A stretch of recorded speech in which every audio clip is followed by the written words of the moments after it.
Bertrand رسل کا مضمون دا لیمٹس آف ہیومن پاور دراصل ان کی کتاب new hopes for changing world کا حصہ ہے، جو کہ 1951 میں پبلش ہوئی۔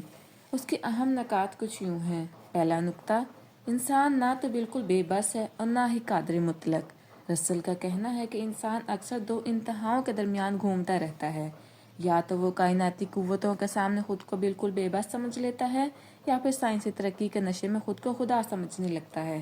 رسل کا کہنا ہے کہ سائنسی مہارت انسان کو قدرتی حدود سے کچھ حد تک تو آزادی دلا سکتی ہے، لیکن ان حدود کو مکمل طور پر ختم نہیں کر سکتی۔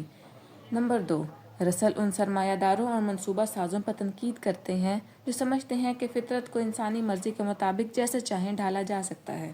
وہ کہتے ہیں کہ ایک مفکر یا سائنسدان فطرت کو سمجھنا چاہتا ہے، جبکہ ایک ٹیکنوکریٹ اسے بدلنا چاہتا ہے۔ اگر ہم بدلنے کی دھن میں قدرتی قوانین کو نظر انداز کریں گے تو اس کا نتیجہ بڑے حادثات کی صورت میں نکلے گا۔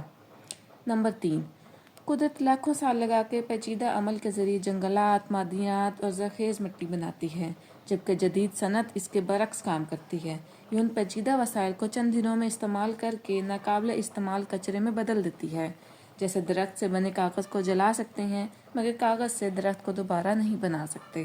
نمبر 4، انسانی طاقت کی حدود کا زیادہ احساس زراعت کے شعبے میں ہوتا ہے۔ صنعتی ترقی اور شہروں کے پھیلنے سے زرخیز زمین کم ہو رہی ہے۔ لوگ کہتے ہیں جب خوراک ختم ہوگی تو سائنسدان خود ہی کچھ نہ کچھ بنا لیں گے۔ دراصل رسل اس مضمون میں ہمیں بتانا چاہتا ہے کہ اگر انسان مادی دنیا پر بے پناہ طاقت کو کائنات کی حدود سمجھے بغیر اور مستقبل کی نسلوں کی پرواہ کیے بغیر استعمال کرے گا تو یہ خودکشی کے مترادف ہوگا۔